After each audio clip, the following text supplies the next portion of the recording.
Hello students, good morning. हम लोग bryophyte की स्टडी कर चुके, प्लस पिछले लेक्चर में हम लोगों ने कुछ प्रीवियस ईयर के क्वेश्चंस भी सॉल्व किए थे। अब हम टेरिडोफाइट की स्टडी करेंगे, ठीक है। टेरिडोफाइट क्या है? इसमें दो शब्द हैं, एक है टेरिडो और उधर है फाइट्स।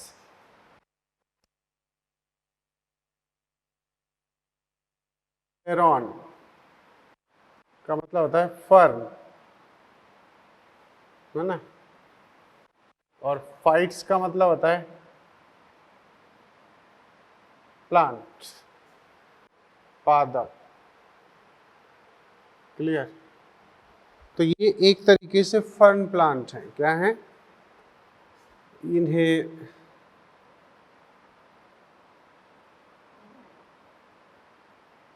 यह है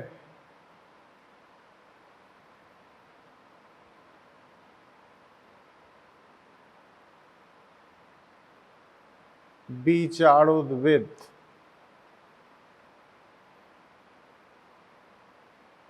बीजाणुद्विद पादप हैं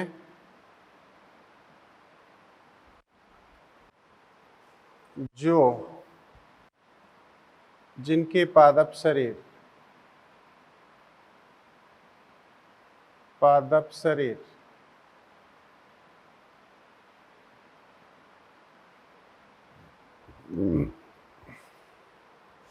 सत्य,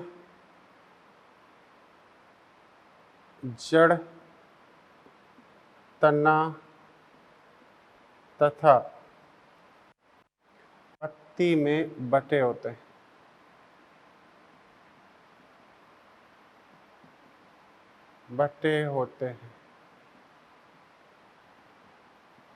इनमें ट्रू लीव्स भी पाई जाती हैं, ट्रू स्टेम पाए जाते हैं और ट्रू लीव्स पाए जाते हैं। लीव्स, स्टेम एंड रूट इनमें ट्रू पाए जाते हैं, है ना।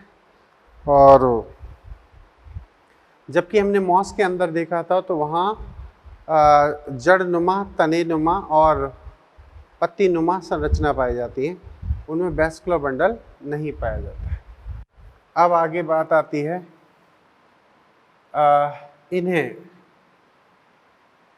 इन्हें प्रथम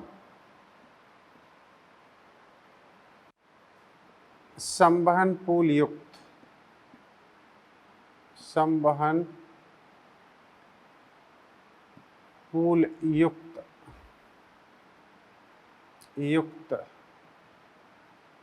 स्थलीय पादप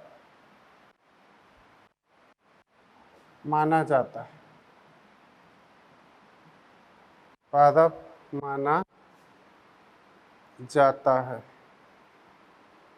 ठीक है। प्रथम स्थलीय पादप माना जाता है। अच्छा, इन्हें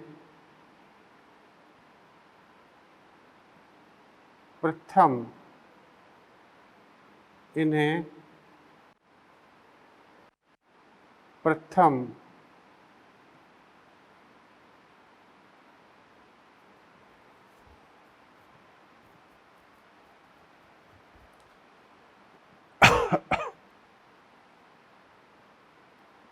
ठीक है।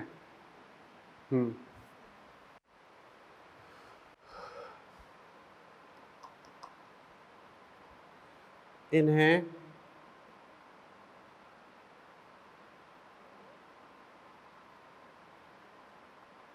संवहनीय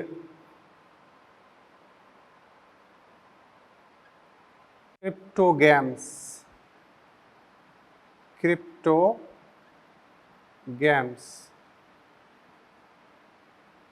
भी कहते हैं।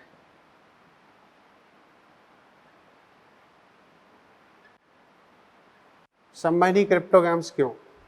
क्योंकि प्लांट्स को दो ग्रुप में बांटते हैं, एक क्रिप्टोगैम्स और एक फेनरोगैम्स। क्रिप्टोगैम्स में आते हैं थैलोफाइट, ब्रायोफाइट, टेरिडोफाइट।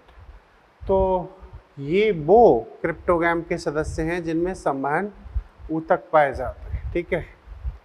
ओके, यह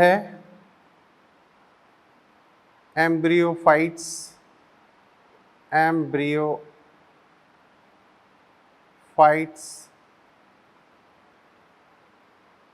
ट्रैकियोफाइट्स,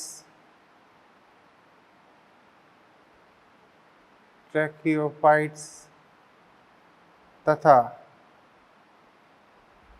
नॉन स्पर्मेटोफाइट्स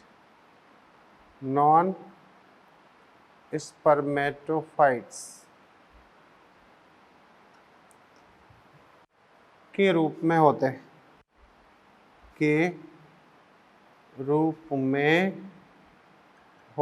इसका क्या मतलब?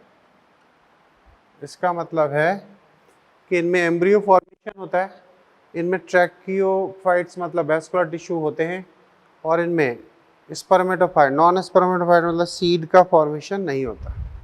अब वो शाखा कौन सी है जिसमें टेरिडोफाइट का अध्ययन करते हैं?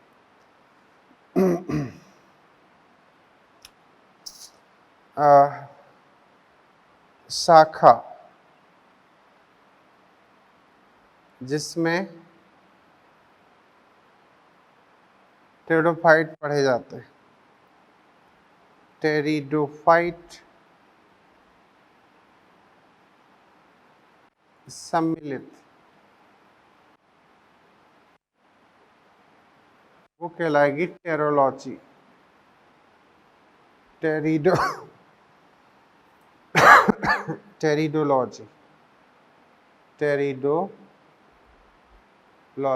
ठीक है, ये टेरिडोलॉजी कहलाएगी। ओके, टेरिडोफाइट को दो ग्रुप में बांटा गया है। एक है आपके horsetail and fern. Pteridophytes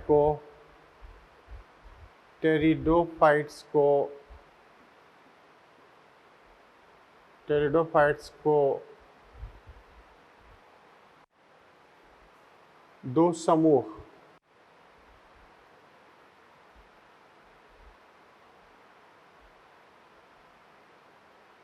horsetail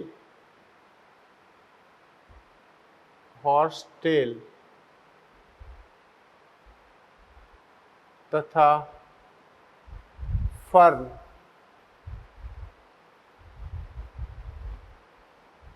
में बांटा जाता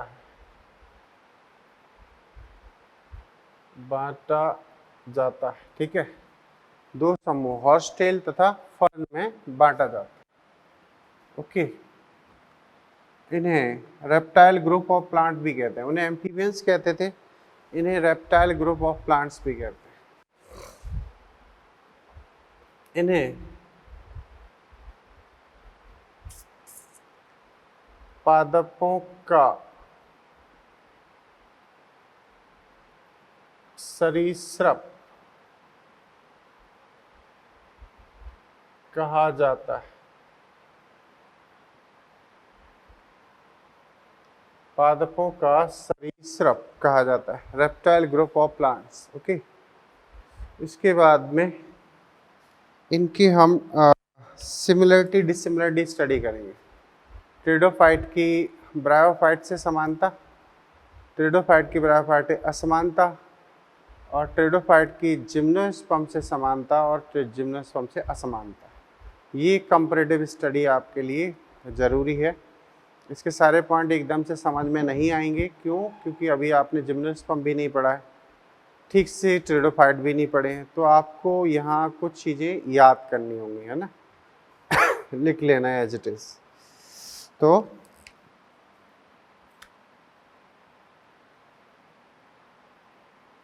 टेरिडोफाइट्स की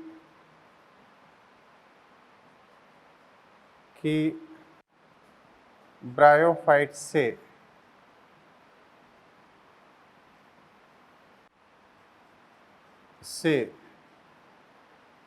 समानता, ठीक है। क्या समानता है? सबसे पहली समानता ये, दोनों में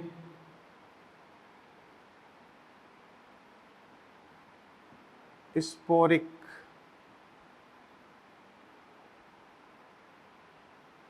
मियोसिस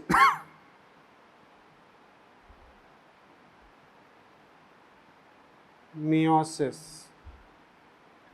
होती है। दोनों में कैसी होती है? स्पोरिक मियोसिस, क्योंकि स्पोर फॉर्मेशन होता है तब मियोसिस पाई जाती है। अच्छा जी,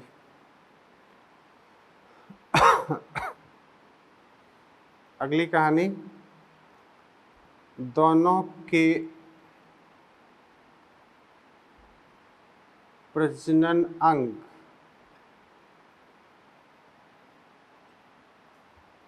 एंथ्रीडियम तथा आर्किगोनियम होते हैं। आर्किगोनियम हैं, तो ये भी एक समानता हो गई। क्लियर? दोनों में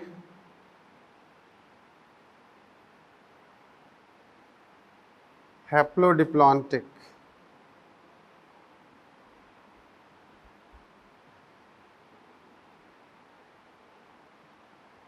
हैप्लोडिप्लॉन्टिक जीवन चक्र होता है।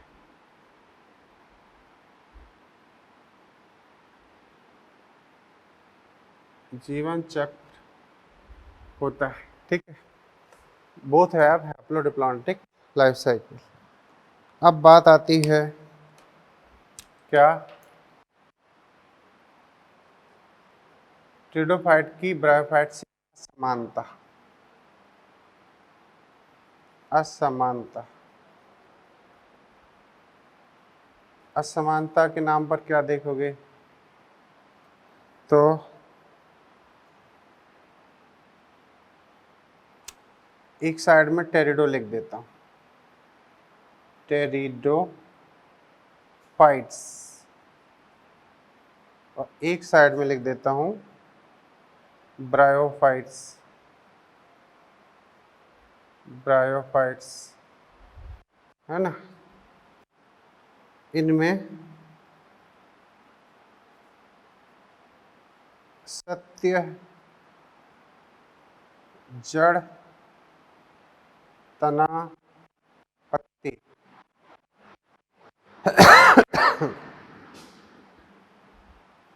इनमें पत्ती नुमा, तनानुमा तथा जड़नुमा संरचना।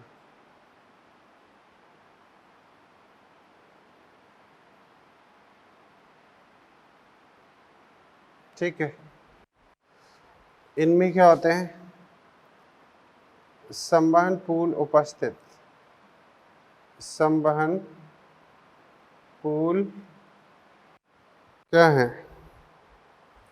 उपस्थित, संवहन पूल अनुपस्थित, संवहन पूल अनुपस्थित। क्लियर? ऐसे। अब असमानता के नाम पर इसमें और एक बात हो जाए,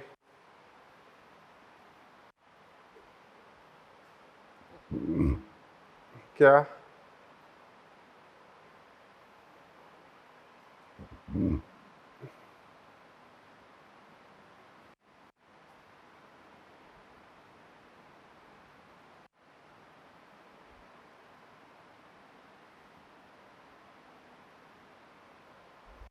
असमानता, ठीक है।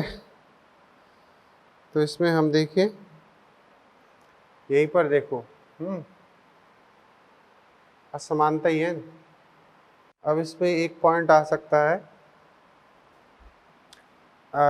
टेरिडोफाइट में, टेरिडोफाइट में बीजाणुद्विद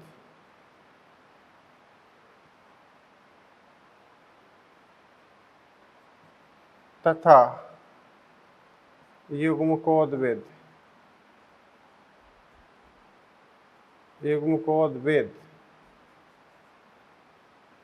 स्वतंत्र, ठीक है। ब्रायोफाइट्स में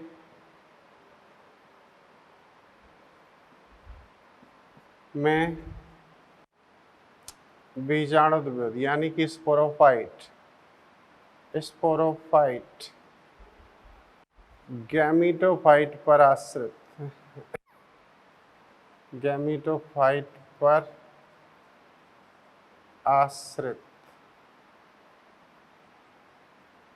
ठीक है, गैमेटोफाइट पर आश्रित होती। तो ये इनकी असमानता हो गई। क्लियर। अब हम ले चलते हैं आपको इनकी जिम्नोस्पर्म से समानता और जिम्नोस्पर्म से ही असमानता।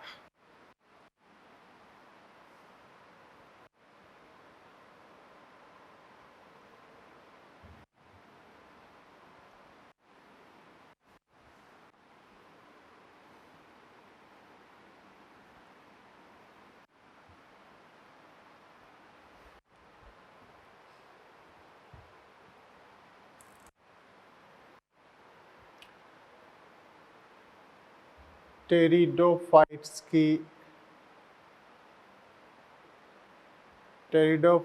की अनावृत बीजी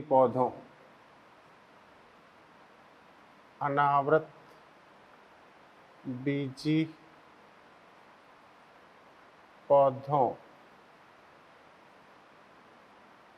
से समानता, ठीक है। क्या समानता होगी? तो सबसे पहला देखा जाए तो दोनों की plant body, main plant body sporophyte है और दोनों में वेस्कुलर बंडल प्रेजेंस है ना। दोनों के मुख्य पादप स्पोरोफाइट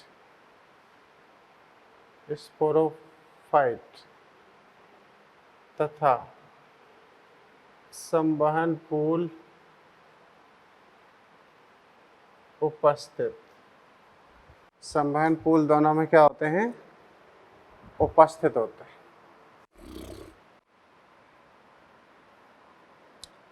दोनों में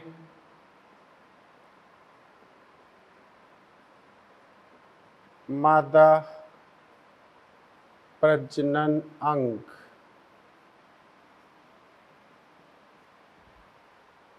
आर्किगोनियम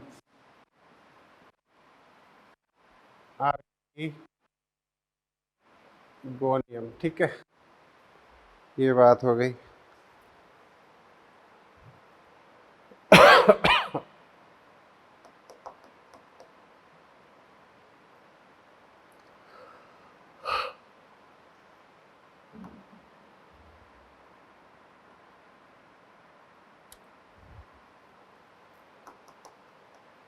दोनों में सत्य जड़ तनापत्ति पाई जाती है, ये कंफर्म बात है। स्थलीय आवास में होते हैं। दोनों स्थलीय आवास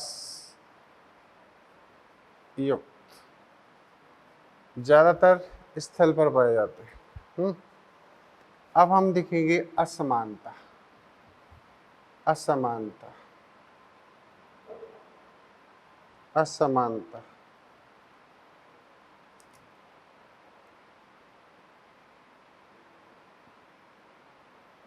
असमानता एक साइड में लिखा जाएगा pteridophyte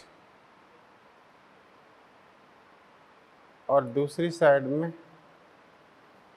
bryophytes. What is this? Gymnosperm.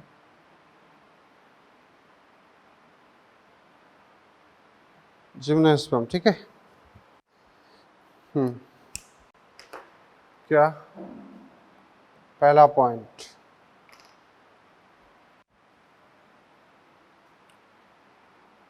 निषेचन के लिए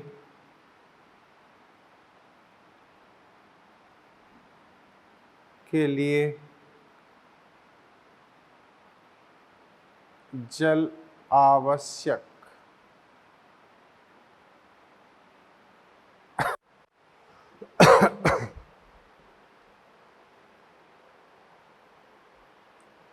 जल आवश्यक नहीं।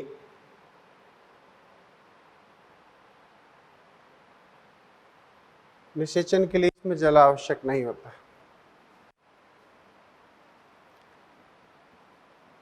ठीक है, निषेचन के लिए याद है, निषेचन के लिए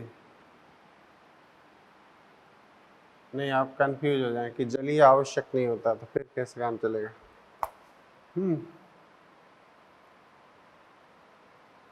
अच्छा, अगला पॉइंट क्या?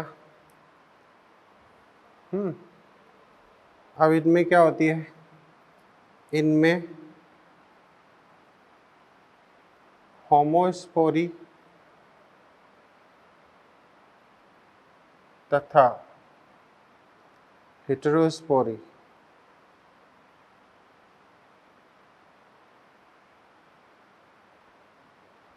उपस्थित दोनों होते हैं। इसमें सिर्फ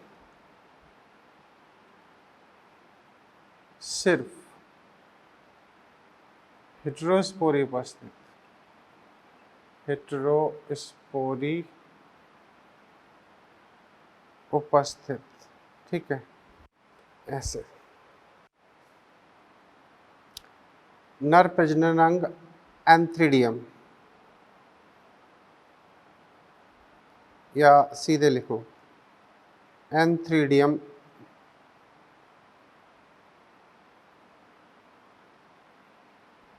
उपस्थित, एंथेरिडियम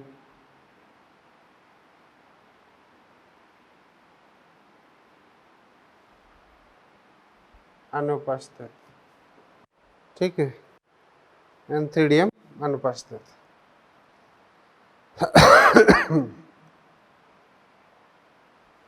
इनका जो, अच्छा, इनमें बीज नहीं बनते, उनमें बीज बनते हैं। बीज निर्माण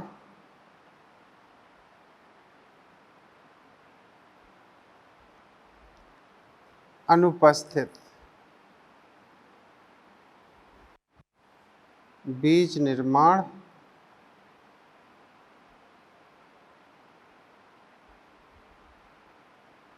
उपस्थित, ठीक। इसके बाद में इनकी जो लाइफ साइकिल होती है, haplodiplontic life cycle, haplodiplontic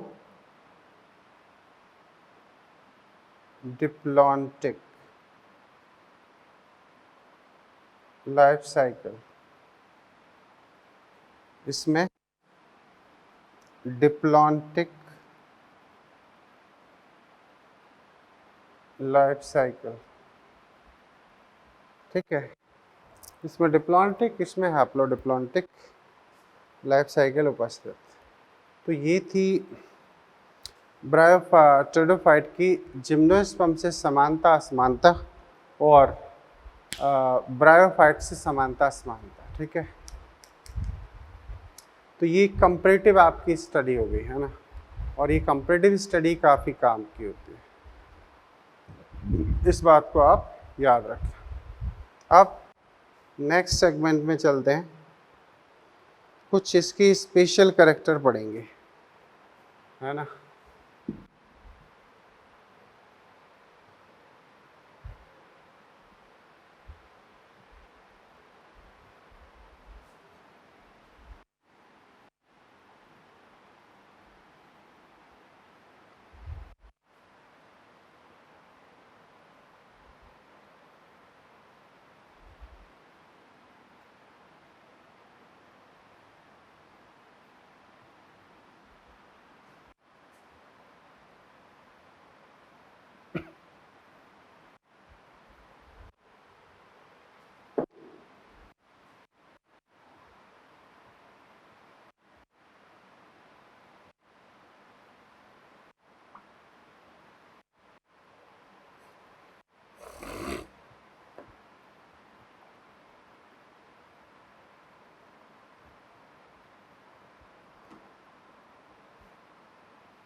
character of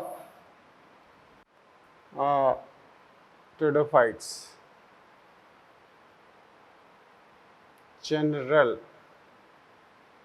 characters of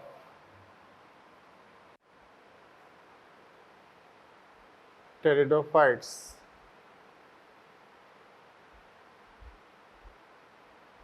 pteridophyte की सामान्य लक्षण है ना, कह सकते हैं मुख्य पादप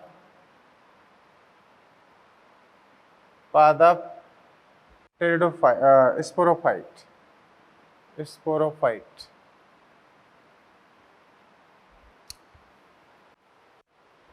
स्पोरोफाइट्स 2n।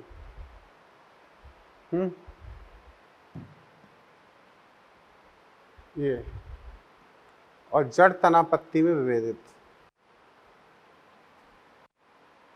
ये तो अपन लिख चुके हैं। क्लियर। जड़ तना तथा पत्ती में विभेदित विभेदित। ठीक है। अब सबसे पहला आता है लीव्स। लीव्स है ना, एक एक की स्टडी करेंगे। जड़ कैसी, पत्ती कैसी है, तना कैसा है और इनमें जड़ कैसी। तो कहा जाता है सिलेजिनेला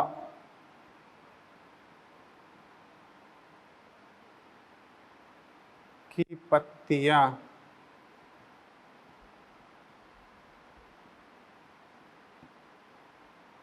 छोटी जबकि फर्न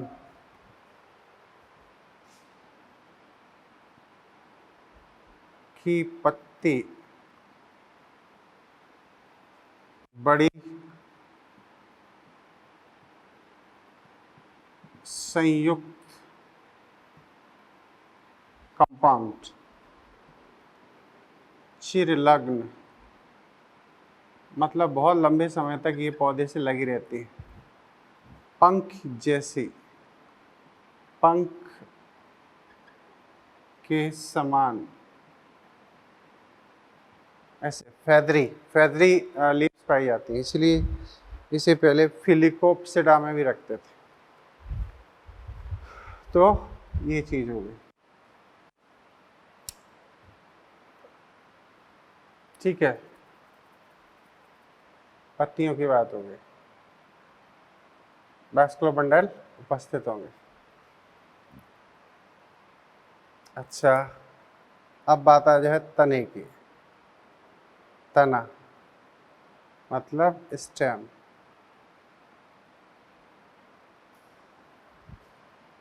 सिलेजिनेला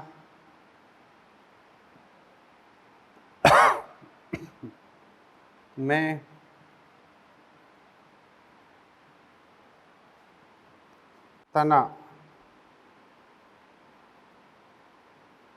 तना क्रीपर, रेंगने वाला है ना। इक्विसेटम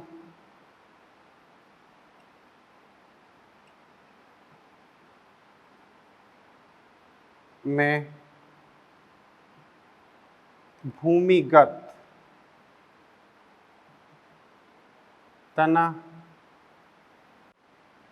राइजोम तथा वायुवीय नोड तथा इंटरनोड में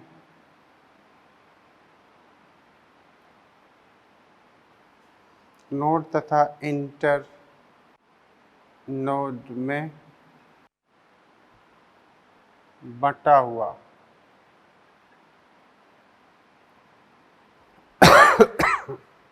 ठीक है। फर्न पौधों में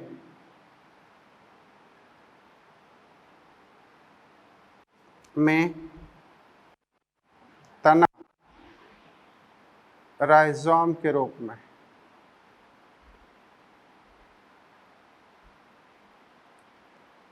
में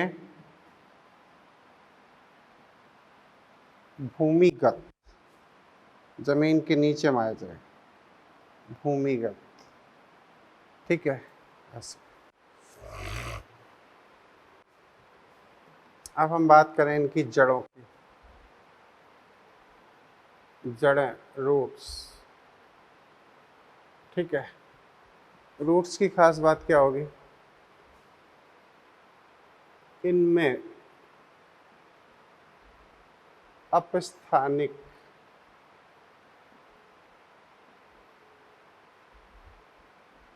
जड़ें होती हैं, ठीक है। अपस्थानिक जड़ें होती हैं जो तने से, जो नोड रीजन है वहां से बनती हैं,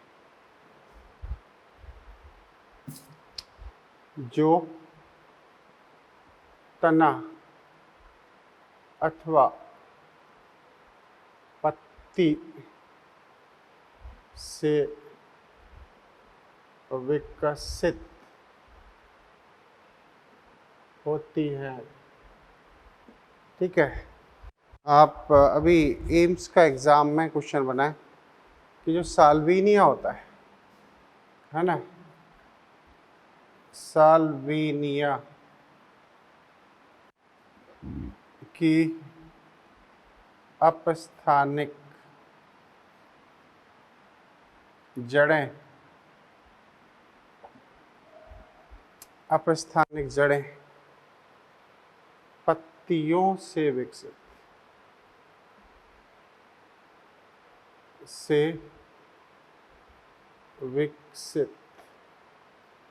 किससे विकसित हो रही हैं? पत्तियों से विकसित होती है। क्लियर? ऐसे साल्विनिया में जो अपस्थानिक जड़ें हैं वो पत्तियों से बनती है।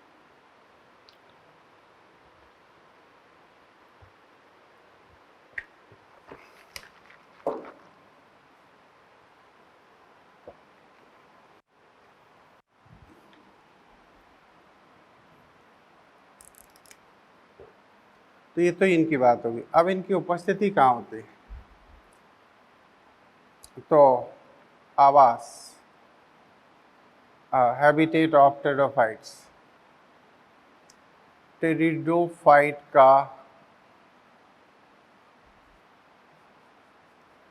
का आवास,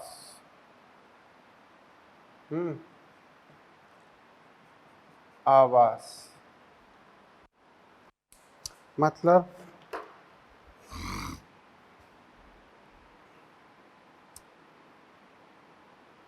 अधिकांश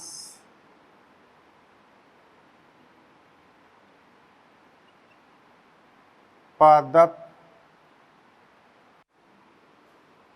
नम, आर्द्र, छायादार,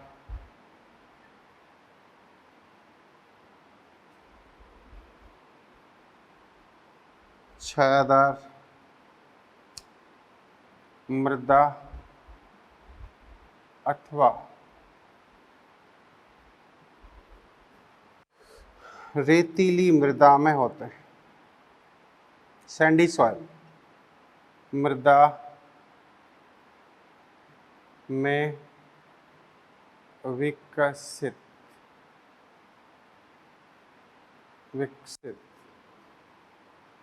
होते हैं। क्लियर? मृदा में विकसित होते हैं। अब आपके 3 ऐसे प्लांट हैं, एजोला, मार्शेलिया तथा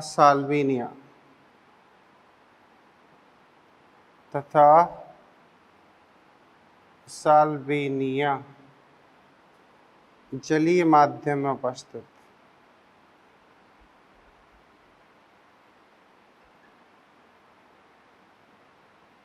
में उपस्थित जलीय माध्यम में पाया जाता है। ठीक है, एजोला, एजोला तथा मार्सिलिया, मार्सिलिया धान के खेतों के पानी, धान के खेतों के जल में उपस्थित, जल में उपस्थित होता है। ठीक है, ठीक है। अच्छा, इनका जो वितरण है, एनसीईआरटी 12th में लिखा है, pteridophyte also require water for their fertilization process. इसीलिए कहा गया है कि therefore distribution of algae, bryophyte and pteridophyte on earth is determined by the distribution of water, है ना। अब जल का वितरण पृथ्वी की पूरी सतह पर तो होता नहीं है, तो फिर जहाँ जहाँ जल का वितरण होता है वहाँ पर ये उपस्थित होते हैं। जल का वितरण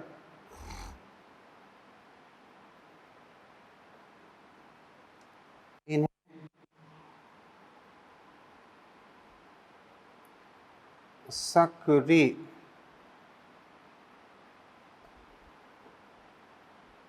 सक्रिय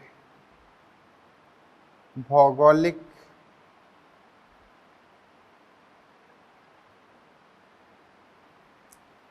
क्षेत्र तक ही सीमित रखता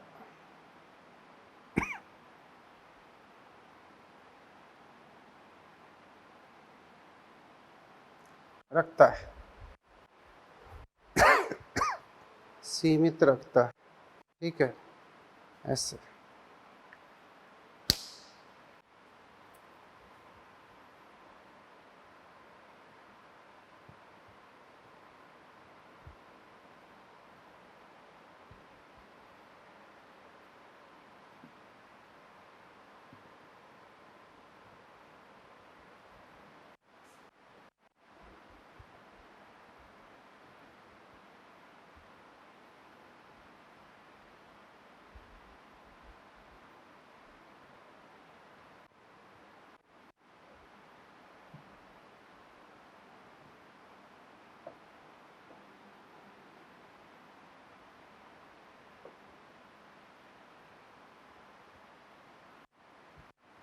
सीमित रखता है।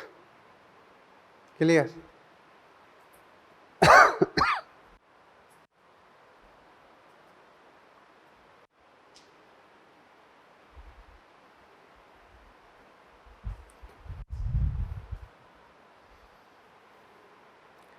अब हम पढ़ेंगे क्लासिफिकेशन ऑफ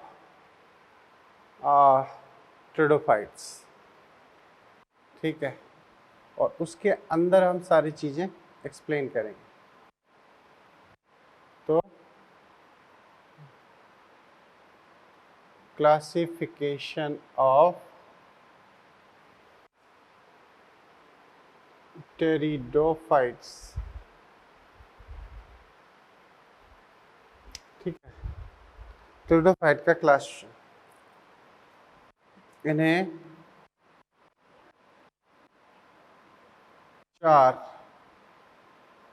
वर्गों मतलब क्लास में बांटा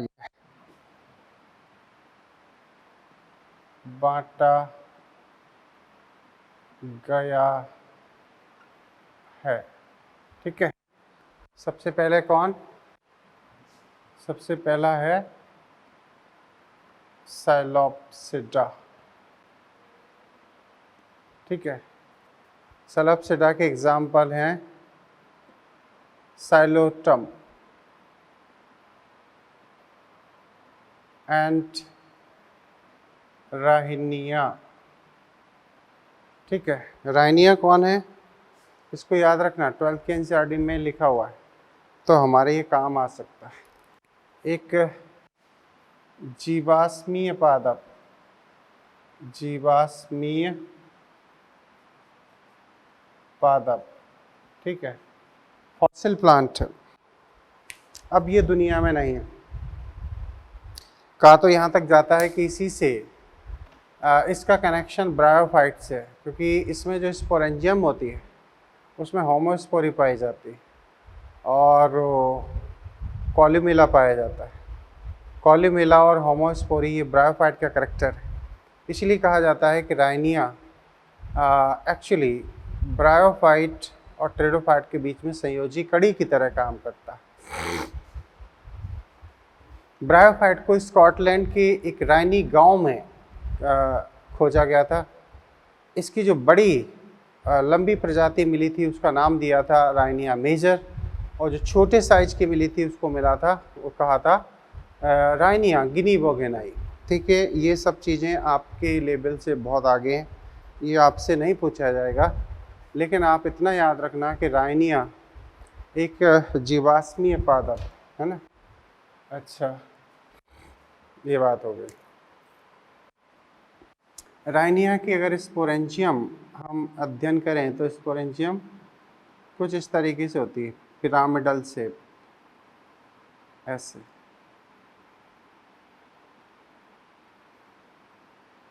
ऐसे यहाँ इसका कॉल्यूमेला होता है और ये थोड़ी थिक वॉल होती है प्रोटेक्टेड फॉर्म में, ऐसे।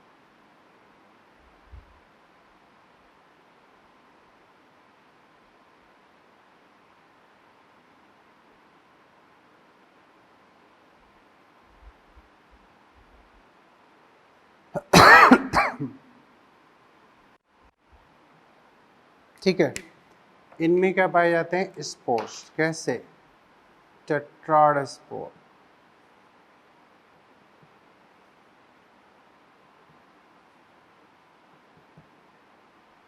ऐसे।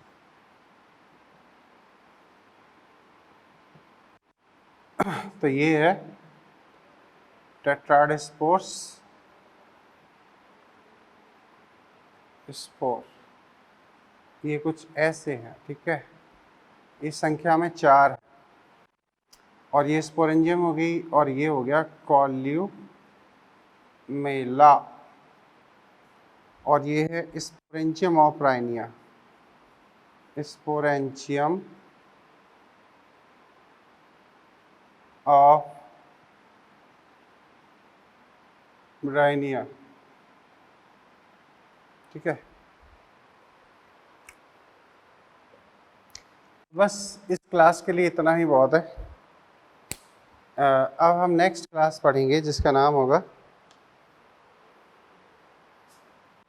Lycopsida. Second class is Lycopsida.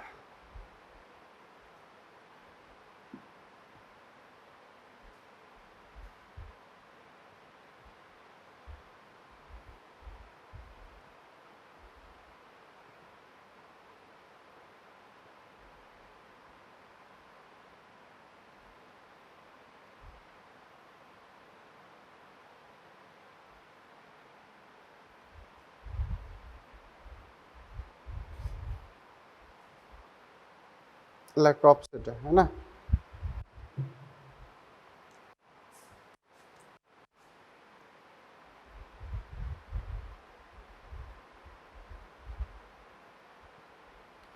Lycopsida, इसके जो मेंबर हैं वो हैं लाइकोपोडियम। लाइकोपोडियम को हम कहते हैं क्लब मॉस। क्या, क्लब मॉस। ठीक है, एक है सिलिजिनेला, इसमें पाई जाती है होमोस्पोरी। कैसा, होमोस्पोरी। अच्छा, एक बात और याद रखें, सेलोप्सिडा के जो सदस्य हैं इनमें होमोस्पोरी उपस्थित होती है।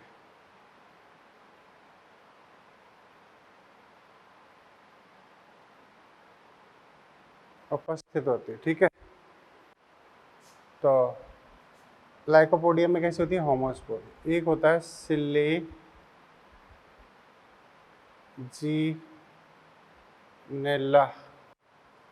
कौन? सिलेजिनेला। इसे कहते हैं बर्ड नेस्ट मॉस, ठीक है। इसे बायोलॉजिकल स्नेक भी कहते हैं। इसे हम संजीवनी पौधा भी कहते हैं, संजीवनी पादप, ठीक है।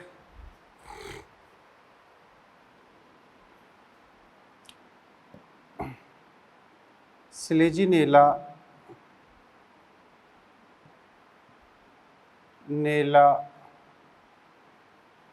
में हेटेरोस्पोरी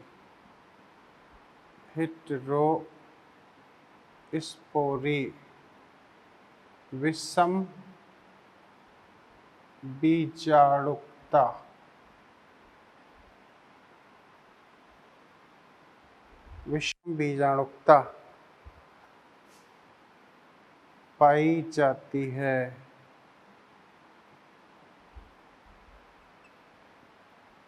ठीक है, विषम बीजाणुकता पाई जाती है। ओके। सिलेजिनेला में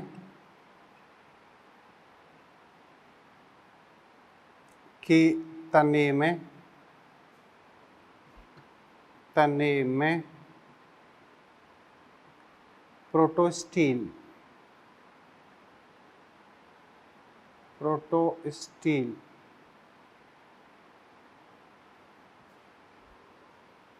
उपस्थित। देखो, प्रोटोस्टील का मतलब होता है, ये आप एनाटॉमी पढ़ोगे तब समझ में आएगा। स्टील का मतलब होता है कि जो तना होता है, तने के मध्य में जो भाग होता है, पेरिसाइकिल के अंदर का जितना भी, वो पूरा का पूरा भाग स्टील कहलाता है, ठीक है। एंडोडर्मिस के नीचे और स्टील से आवृत जो भाग होता है वो रंभ कहलाता है। तो उसमें प्राचीनतम स्टील पाई जाती है, इसे हम प्रोटोस्टील कहते हैं, प्रिमिटिव स्टील, ठीक है। ऐसे पाई जाते हैं। ये बात हो गई। इस सिलेजिनेला में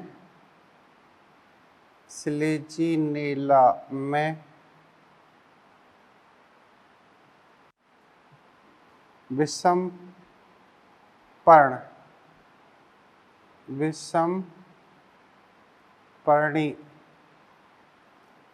पर्णी का मतलब है हेटेरोफिली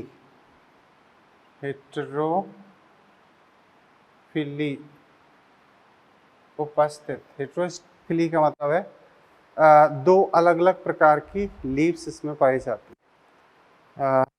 विषम पर्णी अवस्था उपस्थित, ये बात है ना। इसके बाद में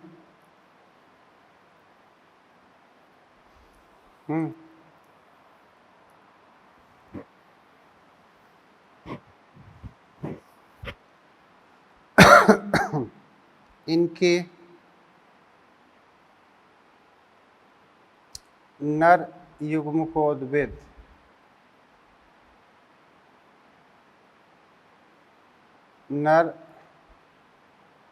युग्मकोद्भिद 13 कोशिकीय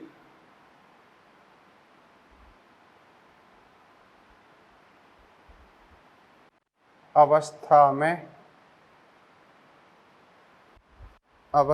में लघु बीजाणु धानी से बाहर निकलते हैं। क्लियर? निकलते हैं। बस अब इसका सबको मतलब समझ लो, है ना। मैं आपको हेट्रोस्पोरी समझाने जा रहा हूँ कि हेट्रोस्पोरी क्या है।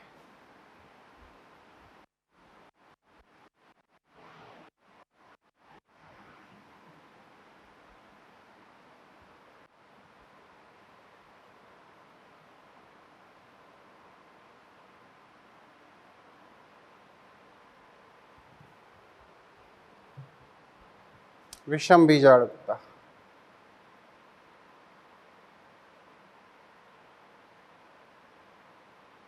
बीजाणुता,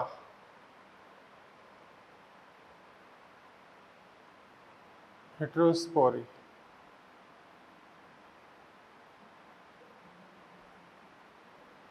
हेट्रोस्पोरी ये क्या है? हेट्रोस्पोरी वास्तव में विशिष्ट लक्षण है आपके हायर प्लांट जिम्नोस्पर्म एंजियोस्पर्म में। एंजियोस्पर्म जिम्नोस्पर्म में हमेशा हेट्रोस्पोरी पाई जाती है।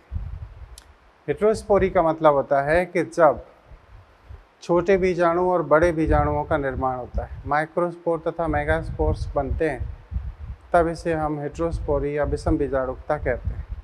माइक्रोस्पोर से मेल गैमीट बनते हैं और मेगास्पोर से फीमेल गैमीट बनते हैं। ठीक है। अब इसका प्रारंभन ट्रेडोफाइट से हुआ है। ट्रेडोफाइट में जो दो क्लास हैं, एक टेरोप्सिडा, इनके सदस्य हैं आपके 4, जैसे आपका एजोला, मार्सिलिया, साल्विनिया, आइसोटीज, ये फर्न है, इनमें हेट्रोस्पोरी पाई जाती है। प्लस लाइकोप्सिडा के सदस्य सिलिचिनिला में भी हेट्रोस्पोरी पाई जाती है। तो कह सकते हैं जब पौधों में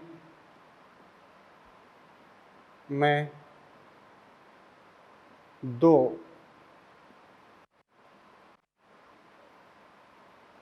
प्रकार के बीजाणु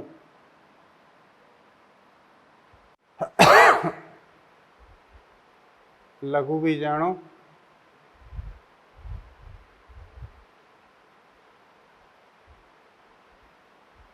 तथा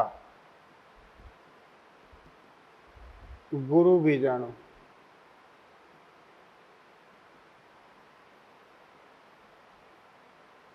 उत्पन्न होते हैं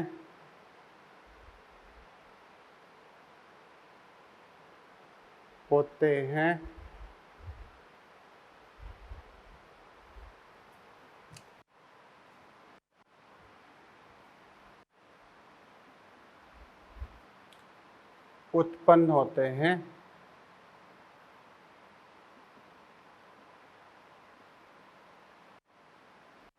लघु बीजाणु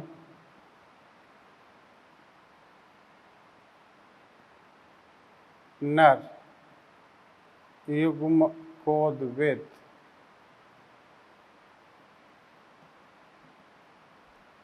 तथा गुरु बीजाणु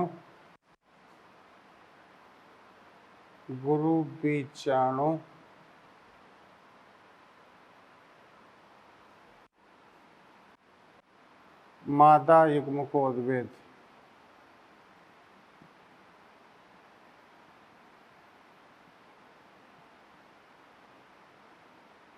मादा युग्मकोद्भिद को निर्मित करते हैं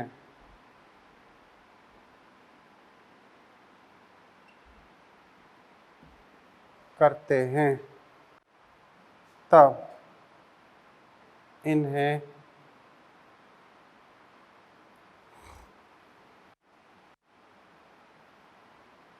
विषम बीजाणुता कहा जाता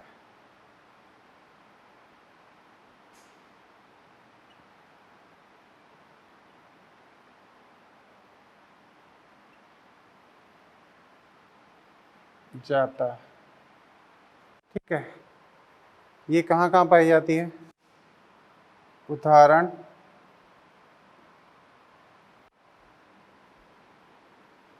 लाइकोप्सिडा में हो गया सिलेजिनेला, ठीक है। टेरोप्सिडा, टेरोप्सिडा या फर्न, इसमें कौन कौन हो गया? एजोला में हेट्रोस्पोरी है, मार्सिलिया है, मार्सिलिया है ना, और कौन है? साल्विनिया, एंड कौन है? आइसोइटीज। कौन है? आइसोटीज। एजोला, मार्सिलिया, साल्विनिया, आइसोटीज, इनमें भी इनकी उपस्थिति पाई जाती है। क्लियर? तो ये सब चीजें कहलाती हैं विषम बीजाणु। इसके बाद समझें, वास्तविकता में जो विषम बीजाणुता करेक्टर है वो किसका है? वास्तव में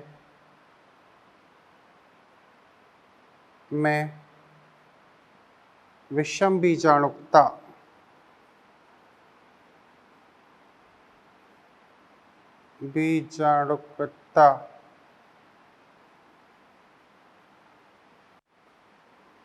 उच्च वर्गीय पौधों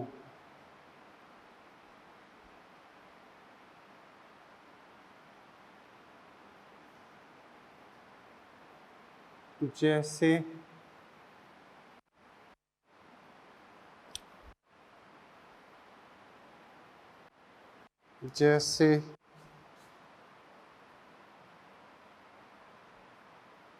जिम्नोस्पर्म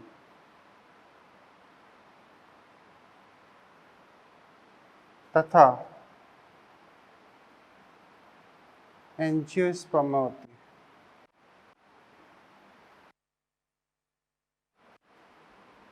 में होती है, ठीक है।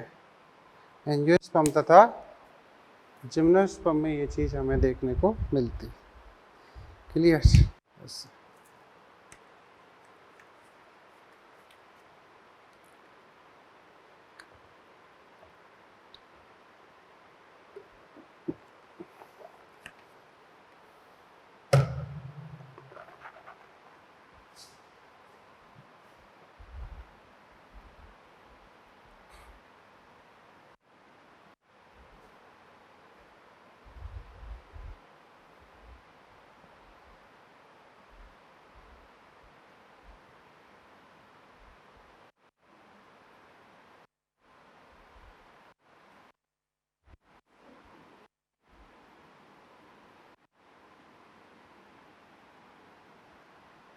देखो, मैं डायग्रामेटिक फॉर्म में आपको समझा रहा हूं, ठीक है।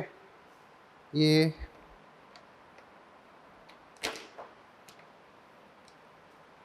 कुछ ऐसे, ये एक सिलेजिनेला प्लांट है। क्लियर? इसमें ऐसे स्पाइरली लीव्स अरेंज होती हैं,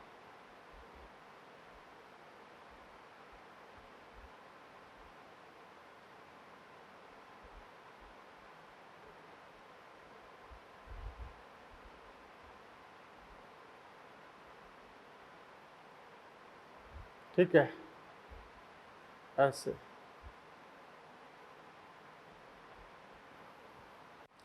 तो ये कौन है? Selaginella, Selaginella. ये कौन है? रूट, है ना। ये है लीव, और ये है अंदर स्टेम। अब इसमें हम देखें हेटेरोस्पोरी क्या होती है। तो ये देखो आप, ये एक स्ट्रोबिलस या कॉन है। कहाँ है? इन्हें कहते हैं फर्टाइल लीव्स, फर्टाइल लीफ या कॉन या फिर स्ट्रोबिलस, स्ट्रोबिलस, कॉन या स्ट्रोबिलस। ये होता कैसा है? ये कुछ इस तरीके का,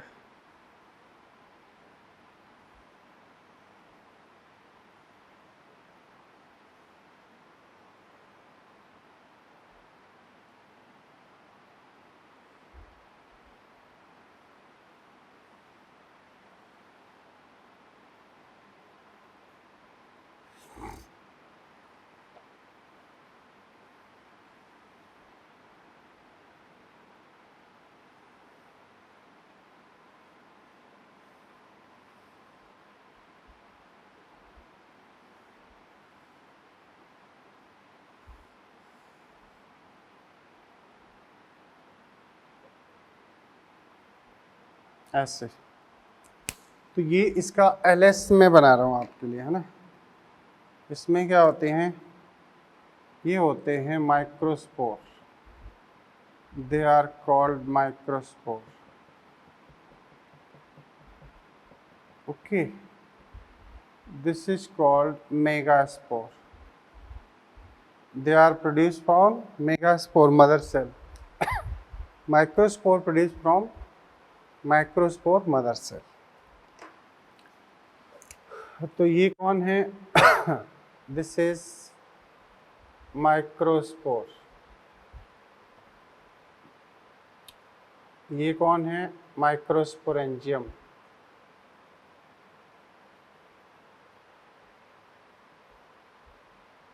लघु बीजाणुधानी, है ना। और ये है microsporophyll.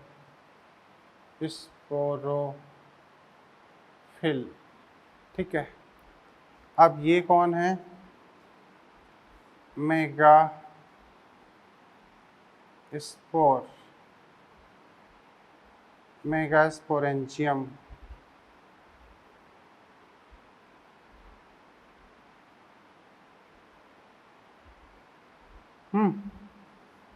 This is megasporophyll. Clear? ऐसे। और ये कौन है? एलएस ऑफ कौन? इन सिलेजिनेला, सिलेजिनेला। ठीक है, सिलेजिनेला में ये कौन है। अब आप समझ सकते हो कि इसमें माइक्रोस्पोर बनना है, मेगास्पोर, तो इसी को कहते हैं हेट्रोस्पोरी। समझ गए? अब जो माइक्रोस्पोर है वो बना देगा मेल गैमेट, 13 सेल स्टेज में ये बाहर निकलेंगे, और मेगास्पोर से बनेगा फीमेल गैमेटोफाइट। कैसे बनेगा वो अपन आगे पढ़ते हैं। Okay, thank you.